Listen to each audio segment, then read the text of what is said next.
The ARCELORMITTAL Mineral Development Agreement has finally been ratified by both chambers of the Liberian legislative branch of government. The hauling and polling around this deal has been going on for almost 4 years. It is indeed a relief that the country can pass this hurdle to experience as to whether this global steel giant really means business. Welcome once again as my guest, and I bring you update and insight on what seems like a model deal in terms of how relationship between big transnational conglomerates and developing countries usually play out. On paper, it looks like an all-round good news for Liberia. $200 million. That's the price tag ArcelorMittal just put on Liberia's future. But here's what makes this mining deal fascinating. It's not just about pulling iron ore from the ground, it's about transforming an entire nation's economic DNA. Jessica? You know what's remarkable about that figure? It's just the upfront payment. The total economic impact over the next few decades could be exponentially larger. Well, that's exactly what caught my attention. This deal runs through 2050, and they're projecting production to double from 15 million metric tons to 30 million. But here's the real game changer. They're completely revolutionizing how mining companies operate in developing nations. Tell me more about these operational changes. What makes this agreement so different? So get this, within just 1 year, 50% of management positions must be held by Liberians. That jumps to 75% in 5 years, and here's the kicker, 90% in 10 years. They're literally transforming the leadership structure from the ground up. That's such a departure from traditional mining agreements.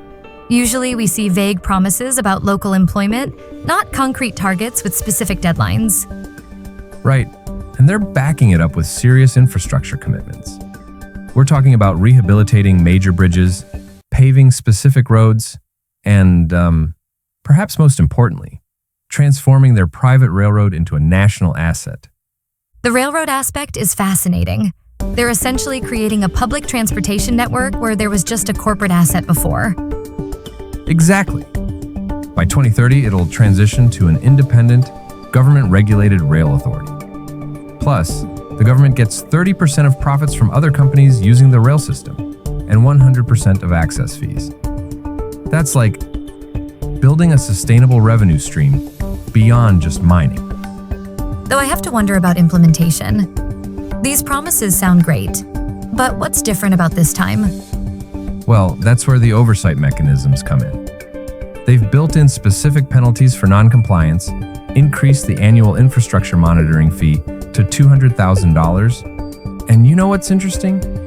The legislature actually rejected the first version of this agreement in 2022. So they went back to the drawing board and strengthened it? Exactly. There's been a lot of maneuvering and bickering over this deal.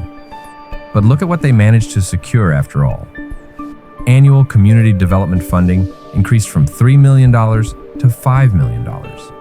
Mining license fees jumped from $50,000 to $500,000. And they're establishing a new vocational training center to build local expertise. The environmental provisions are pretty innovative too, restricting mining operations to rainwater use only.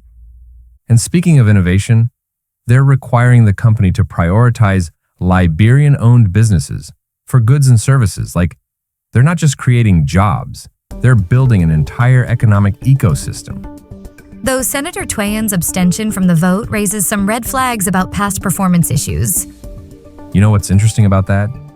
His abstention is a symbolic restatement of his values that demand a greater good for the communities directly involved in the mining activities. His advocacy actually led to stronger provisions in the final agreement. They added explicit termination clauses, eliminated automatic extensions, and secured additional commitments for community development. So, in a way, his strong stance helped create a more robust agreement? Precisely. And here's what makes this potentially transformative. It could become a template for how developing nations negotiate with major corporations. The balance between immediate gains and long-term development, specific benchmarks, local employment requirements, it's comprehensive. The real test will be seeing how this plays out over the next few years. Well, that's why the monitoring mechanisms are so crucial. But looking ahead, if this succeeds, It could fundamentally change the relationship between resource-rich nations and international mining companies. We might be witnessing the emergence of a new model for sustainable development. Senator Twain may seem like a hero coming out of this deal. Before this, many saw him like a villain. What is your take on that, Jessica? Well, he can walk with his shoulders high, but he is not about to take a victory lap anytime soon. He clearly stated that his work has just begun with the signing. He will be focused on ensuring that words translate to action. Well, thank you, Jessica, for joining the podcast on this important subject. So, how is the electricity situation in your area these days?